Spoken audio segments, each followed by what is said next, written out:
वहाँ पर हमें सबसे ज़्यादा अनुभव क्या हुआ पता है, हमें खुद खाना बना कर खाना था और क्या चुनौती भरी थी। और नर्मदे हाँ, सुबह से चल रहे हैं। एक बार रास्ते की खूबसूरती देखिए, अपने धरती माँ की सुंदरता देखिए। अगर पानी ना मिले ना जल ग्रहण करने के लिए, तो उस समय इसका पानी मिल जाए। मैया के परिक्रमा में हमेशा ध्यान रखना, हमेशा जागरूक रहना।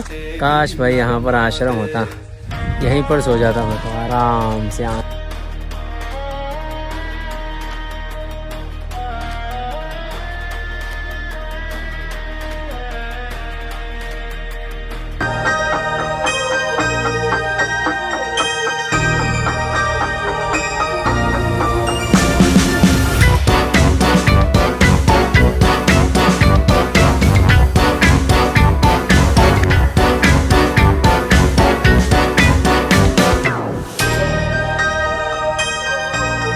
नर्मदे हर हर हर महादेव, जय श्री राम। सभी लोगों को स्वागत है मैया जी की सबसे पवित्र परिक्रमा में। भाई अभी हम हैं गुजरात में, और गुजरात के एक मस्त सा सुंदर सा आश्रम में रुके हुए थे मैया जी के लगभग तट से। वहाँ से तट लगभग भाई 500 मीटर दूर था, लेकिन अभी वहाँ से सुबह सुबह अपनी परिक्रमा की मार्ग शुरू कर दिया हमने। और आज हम थे पाटना में। पाटना ये बिहार का पटना नहीं है, ये पाटना है गुजरात का। तो वहाँ पर हम लोग रुके हुए थे। चंद्रकांतेश्वर महादेव मंदिर काफ़ी अच्छा आश्रम था। वहाँ पर हमें सबसे ज़्यादा अनुभव क्या हुआ पता है, हमें खुद खाना बना कर खाना था और क्या चुनौती भरी थी और क्या मज़ेदार वो दिन था। जाइए पिछले वाली वीडियो देखिएगा, और उस आश्रम का एड्रेस लोकेशन भी वहीं पर मैंने टैग करके रखा है। आप लोग उस आश्रम को ट्रैक करके वहाँ पर उस लोकेशन पर आ सकते हो। तो फिलहाल जा रहे हैं, आज देखते हैं आज कितना किलोमीटर चल पाते हैं, कितना क्षमता हो पाती है और किस लोकेशन पे जा पाते हैं। और आज भी एक नई चुनौती है। हर दिन मैया जी के तट से ऊपर या फिर मैया जी की परिक्रमा करने का अर्थ ये होता है कि हर दिन कुछ नई चुनौतियाँ आप लोगों को मिलती रहती है। भाई चलो भाई गांव में पहुंचे और फिर से यहाँ पर देखो हर जगह बिस्किट की सेवा हो रही है। अभी इतनी क्या कर ले। नर्मदे यार धन्यवाद, बहुत ले लिया। अभी कहाँ बोझ उठाएंगे माता जी।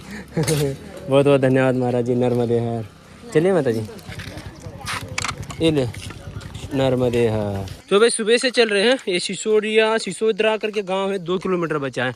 और अभी जब से हम सुबह से निकले हैं ना, महाराज जी से पूछा था, उन्होंने कहा था अभी तुम्हें मैया जी का तट लगभग ही देखने के लिए मिलेगा, इतना ज़्यादा दर्शन नहीं मिलेंगे समुद्र तट पहुंचने तक। तो इसी तरीके से रोड से चलना है, क्योंकि मैया के तट से चलने का संभव नहीं है, पूरा पानी भरा हुआ है। इस साल थोड़ा सा पानी, मैया जी का जल जो है ज़्यादा है। भाई अभी सुबह से चल रहे हैं।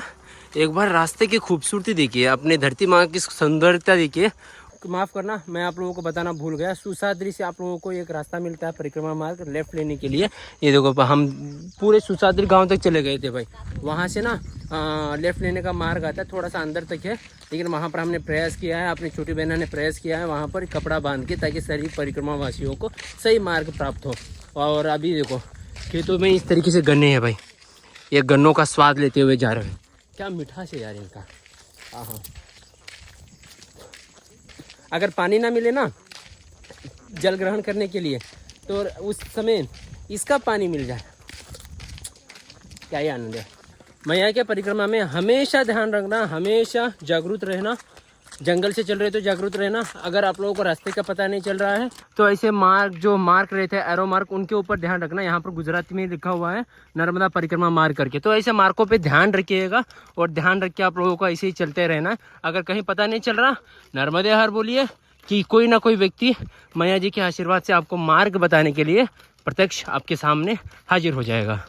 और ये देखिए खेतों में इस तरीके का आपको कहीं ना कहीं मैया जी के आशीर्वाद से ऐसा पानी मिलता रहेगा। पानी लेते रहिएगा, चलते रहिएगा, पानी पीना जरूरी है, बार बार पानी पीते रहिएगा। ये देखो कितना तेज है भाई, गजब। और हमेशा ये कमंडल रखिएगा। इस कमंडल का महत्व जब मुझे मेरे सारे सब्सक्राइबर्स हैं, जो मेरे परिवार ने मुझे समझाया ना, तब जाके जान पाए इसका महत्व भाई। अभी हम लोग ये जो रास्ता दिख रहा है ना, इस तरफ से कंड्रोज की तरफ से आए हैं और इस तरफ आता है भाई राजपारा। और यहाँ पर देखो परिक्रमा वासियों को विश्राम के लिए स्पेशली क्या सुंदर सा इन गुजराती वालों ने, इन खेतों वालों ने क्या मस्त सा जगह बनाई है। देखो कैसा झूला खा के आराम कर सकते हो आप यहाँ पर। चाहे तो रात्रि विश्राम भी कर लीजिएगा, खाने का खुद संभालना पड़ेगा। और ये देखो नर्मदे हर परिक्रमा वासियों को विश्राम के लिए काफ़ी आनंददायक से यहाँ पर विश्राम कर सकते हैं हर एक परिक्रमा वासी। देखो झूला झूलते हुए। काश भाई यहाँ पर आश्रम होता, यहीं पर सो जाता मैं तो आराम से आनंद लेते हुए। अगर हवा भी नहीं चल रही हो ना, बस थोड़ा सा झूला झूलो, अपने आप हवा लगने लग जाएगी आनंद से।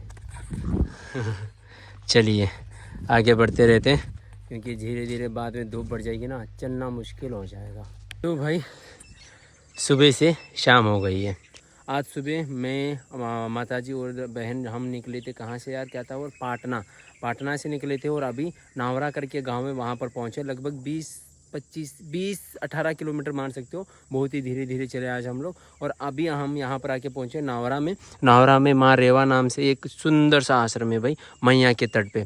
हम सुबह से बस गुहार ही लगा रहे थे कि मैया का, वो माँ बानी ने कहा था बस रोड चलना है आप लोगों को, मैया का तट मिलेगा ही नहीं। बस प्रार्थना कर रहे थे कि मिल जाए। और देखो मैया जी के पास ही तट के ऊपर ही आके रुके हुए हैं। अभी हम जो मैया जी की आरती करने वाले हैं ना, वो भी सीधे तट पे जाके करने वाले हैं। और इस आश्रम के बारे में आप लोगों को पूरी डिटेल में बताऊंगा। और इसका लोकेशन का जो लोकेशन है, इसका लाइव लोकेशन गूगल का भी डालूंगा और डिस्क्रिप्शन में एड्रेस के साथ डालूंगा। अगर आप लोग यहाँ पर आना चाहते हो और आप लोगों को कुछ शेयर भी करनी है, वो भी करते हैं कि किस तरीके की यहाँ पर ये आश्रम जो है चलाया जाता है, कितना मस्त से। तो इस आश्रम पे आने के लिए आपको बस वो लोकेशन ट्रैक करनी है और यहाँ के जो महाराज हैं उनसे भी वार्तालाप करने की कोशिश करते हैं। ये रही हुए अपनी सुंदर मैया जी का रूप, और कितना शांत है। देखिए मैया जी का किलकिलाहट भी सुनने में आनंद आता है और शांत रूप भी काफ़ी देखने में आनंद आता है। देखिए, और हम सुबह से वही सोच ही रहे थे मैया जी का दर्शन हो जाए। और अभी पता है क्या कहा है, हम यहाँ पर हम खुद मैया जी के सामने पहली बार मैं भी मैया जी के सामने विराजमान होकर मैया जी की आरती करेंगे और अपनी मैया जी की भी आरती करेंगे भाई। मैया जी तब तक तैयार करेंगे, मैं डंडक धो के आता हूँ। ओम जय जगदानंदी मैया जय आनंद कंदी। नहीं, वैसे तो एक के लिए इनफ तो है। हाँ आराम से अपना मेरी बड़ी बैग साइड रख देता हूँ, बाकी सब स्लीपिंग बैग वगैरह ओपन करके आराम से। हाँ जी, नहीं ये शूटिंग के लिए, ये स्टैंड है, शूटिंग स्टैंड। हाँ डिजिटल कर रहा था, पूजा किया ना किनारे पे। ये लोग आश्रम में भोजन की भी तैयारी होगी। और ये रहे महाराज जी, इनकी इंटरव्यू आप लोगों को कल आराम से मिलेगी। और इस आश्रम में हम लोग रुके हुए हैं। देखिए सुंदर सा आश्रम है, ये महाराज जी सेवा करते हैं यहाँ पर। ये वो थाली भी लग रही है यहाँ पर, आपने खुद की थाली भी लेने की ज़रूरत नहीं है, मतलब सब कुछ वही लगा रहे हैं। और भाई गुजराती खाना जो होता है ना भाई जामुन के साथ ही मिलेगा आपको।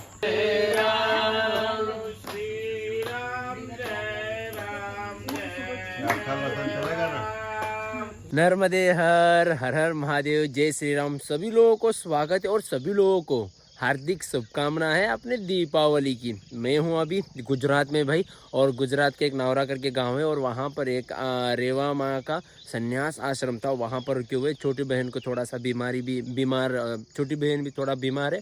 और वैसे भी ना बोलते हैं कि दीपावली और एकादशी अमावस्या, जब भी कोई अपना हिंदू धर्म में खास दिन माना जाता है, उस दिन परिक्रमा करना नहीं चाहिए करके बोलते हैं। तो वैसे भी अभी दीपावली आ ही चुकी है, आज भी से तो कल मंगलवार के दिन दीपावली है और आज दीपावली यहाँ पर मनाया जाता है।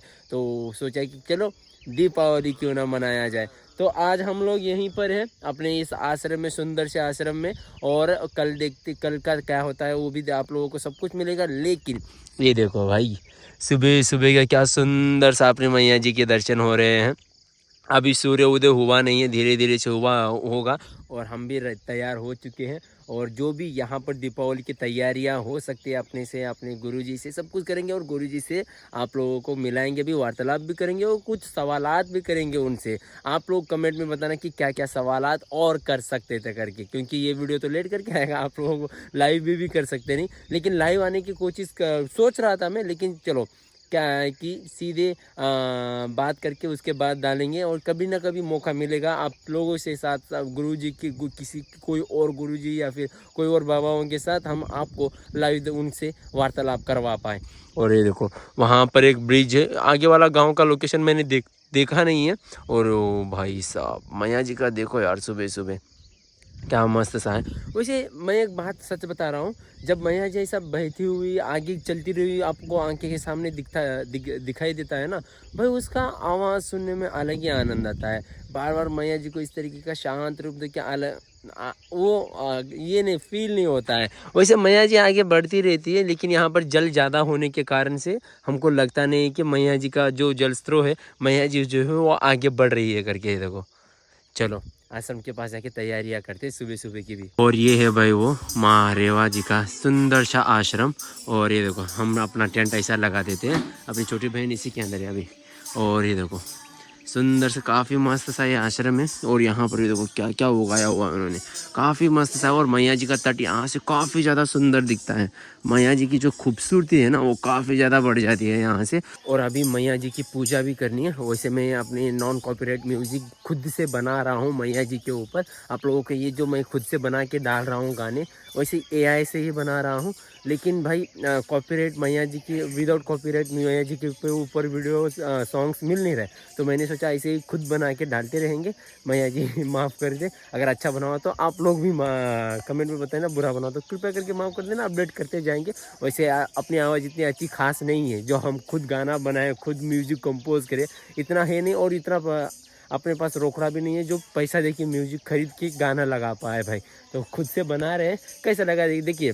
अगर हमें कुछ बनाने के लिए मौका मिल रहा है तो मौके में क्यों ना चौका मारे पे फ्री में सब कुछ बना सकते हैं हम लोग, है कि नहीं। तो ये देखो मैया जी की कुछ इस तरीके से खूबसूरती इस आश्रम से दिखती है ऊपर से भाई। और ये वाला ये आश्रम रहा।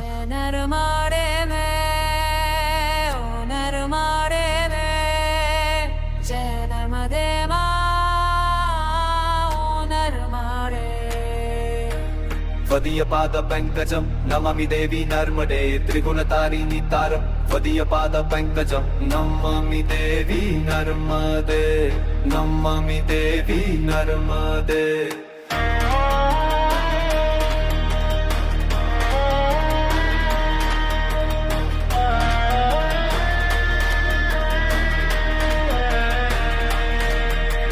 त्वमेव माता च पिता त्वमेव त्वमेव बन्धुश्च सखा त्वमेव नमामि देवी नर्मदे नमामि देवी नर्मदे।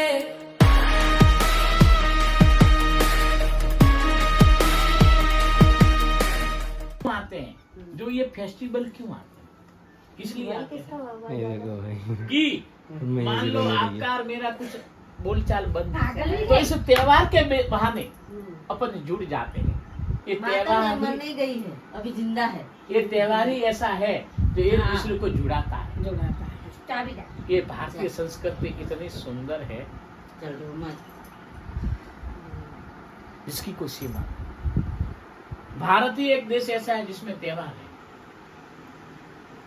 और भारत की संस्कृति में परमात्मा ने पैदा हुए हैं। कई विदेश में परमात्मा पैदा हुए हाँ? तो अपने देश पे अपन को गौरव होना चाहिए। बैठो इधर आ जा, अब रो मत, नहीं तो चॉकलेट नहीं दूंगा।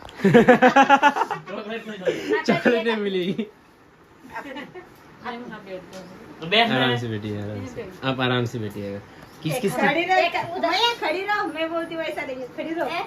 तो भाई नर्मदा पुराण से माता जी ने मुझे कथा पढ़ के सुनाया। और ये पुष्प हाथ में और चावल के दाने रख के कथा सुना जाता है करके पुराण में लिखा था। तो माता जी ने इस तरीके से किया। हमें ये देखो अभी मैया जी के अंदर ये विसर्जित करने के लिए आए हैं। और आज वैसे दीपावली है ना, कितने लोगों ने ये देखो पुष्प नारियल यहाँ वहाँ कितने दिख रहे हो, देखो वहाँ तक ये देखिए कितना ज़्यादा नारियल वगैरह तो चढ़ जाएगा, ये तो डिकम्पोज हो जाएगा। इसके अंदर प्लास्टिक नहीं डालना चाहिए। वो देखो हर जगह प्लास्टिक वगैरह दिख रहे हैं, वो डिकम्पोज नहीं होगा। और ये देखो इसको तो हमारी मैया जी के अंदर की जो मछलियाँ हैं रूप में वो खा जाएगी भाई। राम जी से राम से खतरा था ना। नर्मदे हर हर महादेव, जय हो नर्मदे मैया।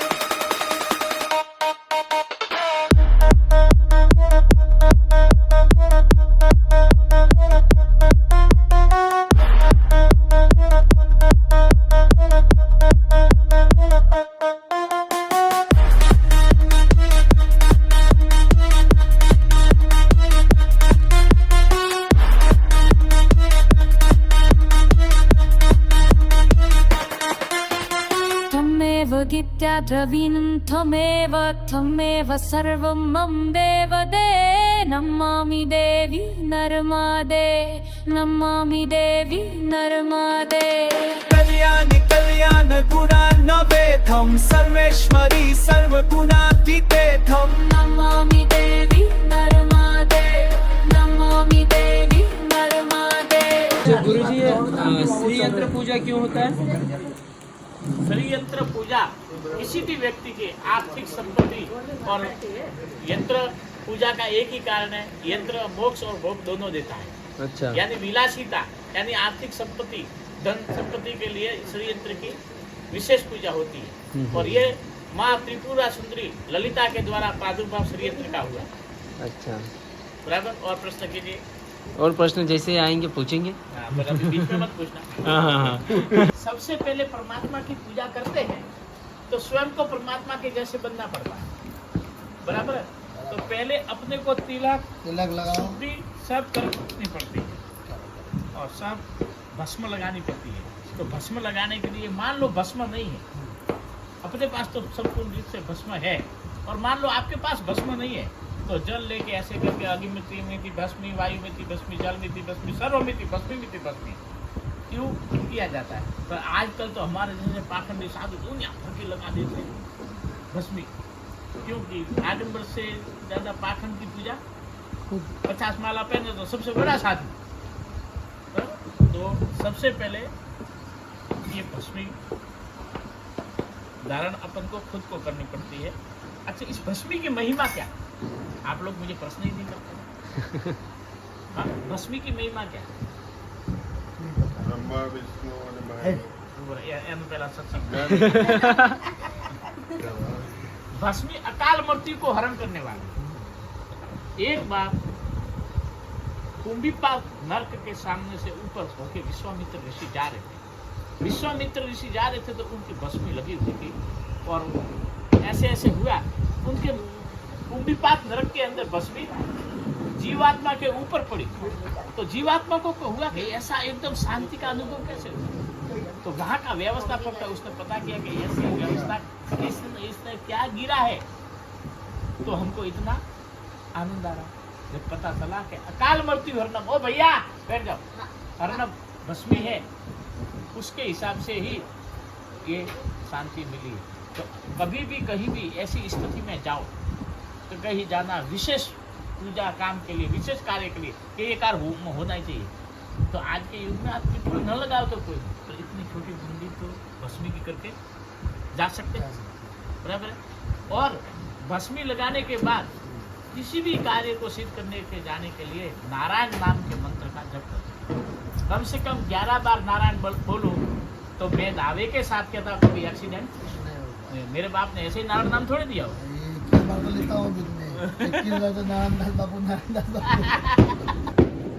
इस शैवी यंत्र में भी 2 प्रकार आता है, ये मेरू है। हाँ, कचवा। हाँ, ये मेरू है।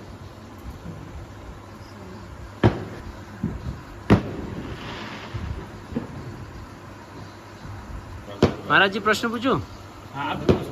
वैसे अपने धर्म में इसका पूजा क्यों करते हैं? कछुए का ही मेन, और अपने मंदिरों में वगैरह में दरवाजे के सामने एंट्री होते तभी उसको विराजमान किया जाता है, ऐसा क्यों? क्योंकि कछुआ शांति का प्रतीक है, उसके लिए उसको बिठाया जाता है। अभी ये सब प्रक्रिया चल रही है, बाद में जितने भी प्रश्न पूछोगे सबके उत्तर मिलेंगे। इतना सिर्फ वीडियो ले लेने का, हाँ? वीडियो ले लेने का। YouTube માં મૂકવા માટે તમને પ્રશ્ન પૂછે। आप भरने खबर से भाई, आपको पूजा नहीं करनी है, कैसे बैठना है? हाँ, ठीक है। आप जब एक बार आप ऐसे लो, ओम जय शिवाय, पी जाओ, ओम जय शिवाय, ओम माधवाय नमः। अपना लो, अपवित्रो पवित्रो सर्वभूत चारों तरफ जल छोड़ो। सूर से सामाते यानी पूजा करिए से। अब आप हिंदी बोलना तो मैं भूल गया। श्री यंत्र है, ये क्या है, ये किस लिए पूजा जाता है और ये इसका प्रभाव क्या है, इसका प्रभाव क्या है, इसको रखने से क्या फायदा है, ये तो हर कोई रखता है। श्री यंत्र त्रिपुरा सुंदरी ललिता माँ से प्रादुर्भाव हुए। और वैसे तो श्री दीक्षा होती है और वो श्री दीक्षा गुरु के बिना नहीं होती। श्री यंत्र कितनी भी आर्थिक स्थिति कमजोर हो उसको सुदृढ़ बनाना, आर्थिक स्रोत कैसे भी पैदा होते हैं, ऐसे नहीं कि पैसे टपकते हैं, पर जैसे आप धंधा कर रहे हो तो उस धंधे में फायदा होता है।